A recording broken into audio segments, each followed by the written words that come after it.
कितनी रकम चाहिए और कब तक लौटाओगे?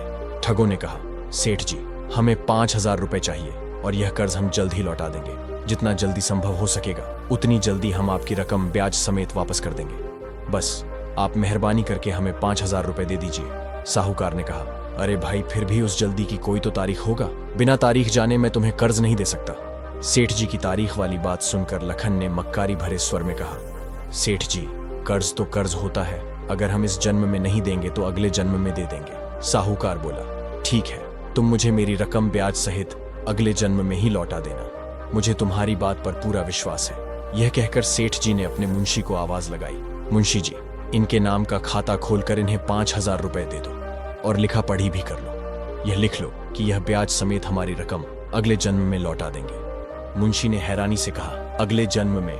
लेकिन सेठ जी, लेकिन कुछ नहीं मुंशी जी, बेकार में अपनी टांग बीच में मत अड़ाया करो। जैसा मैंने कहा है वैसा ही करो। ठीक है सेठ जी। और मुंशी ने 5,000 रुपए गिनकर उनको थमा दिए। लो भाई, गिन लो, पूरे 5,000 हैं जिन्हें तुम्हें ब्याज समेत अगले जन्म में चुकाना है। ठगों ने कहा, क्यों नहीं हुजूर, हम अगले जन्म में आपका कर्ज ब्याज सहित चुका देंगे। और उन दोनों ने पैसे बिना गिने ही अपनी जेब में डाल लिए और सेठ जी को धन्यवाद अदा करते हुए वहां से वापस लौट गए।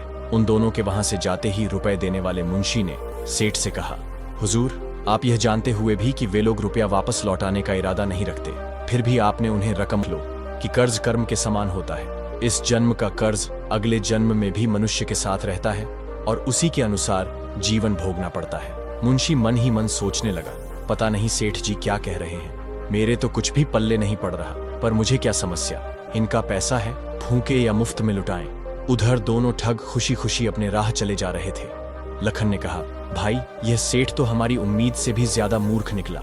मैं तो सोच रहा था कि वह अगले जन्म की बात सुनकर हमें धक्का देकर भगा देगा, लेकिन उस बेवकूफ ने तो हमारी इस बात पर भी विश्वास कर लिया और हमें इतनी बड़ी रकम कर्जे में दे दी।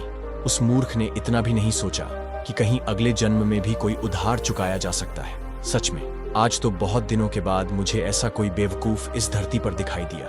अब तो यह 5,000 रुपए अपने हो गए और इसके बाद दोनों किसी दूसरे गांव की तरफ चल दिए। चलते चलते वह एक गांव में पहुंचे, तब तक रात हो चुकी थी।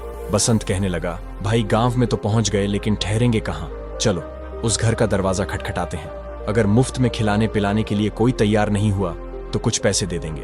पता नहीं यह दरवाजा खुलेगा भी या नहीं, फिर भी चलकर कोशिश करते हैं। और फिर दोनों ठगों ने एक घर का दरवाजा खटखटाया। अंदर से आवाज आई, कौन है भाई? हम परदेसी हैं और रात काटने के लिए आसरा चाहते हैं।